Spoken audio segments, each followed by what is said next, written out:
just real quick. A couple of changes. I replaced this motor.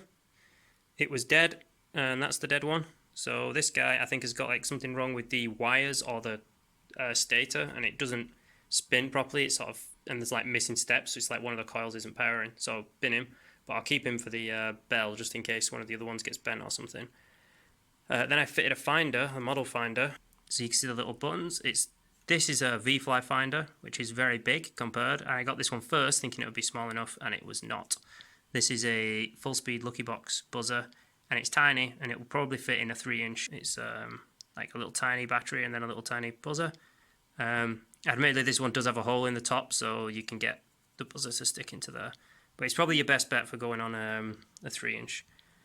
And I wired it. It needs to be wired to a +5 and a ground, and then optionally it can be wired into the flight controller to get the status beeps to beep out.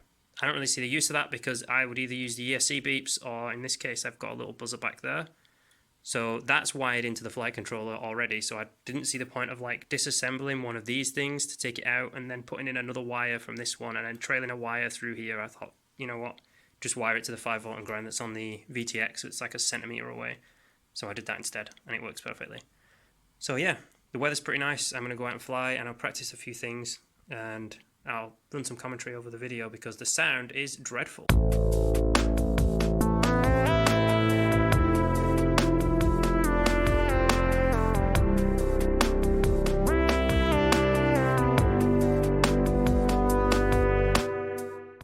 Okay, so now we're out in the field.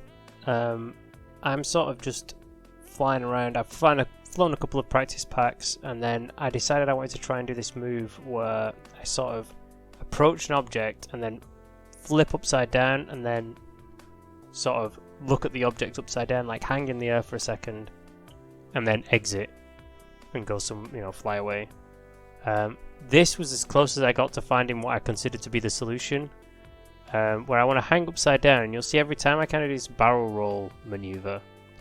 But yeah, so when I got on the simulator, which is what we're seeing here, and I discovered this is the way to do it, like up, flip, and then like dive out of it. So yeah, for some reason I wasn't able to figure that out while I was in the field, and I think there's something to do with the flight field differences maybe. But then I went to the field to try and practice it again, so this is like 2 days later, and I think by the end I got it down pretty well. It's not like a difficult trick, it's just sort of something to make whatever you're looking at look cool, because you don't often see things upside down. So like here I'm sort of not really hanging for as long as I'd like to, I don't think. I'd like to hang for a lot longer, but I don't know, I don't want to power into the ground upside down. And then here I'm like mixing it into something else. Just keep like getting a line going.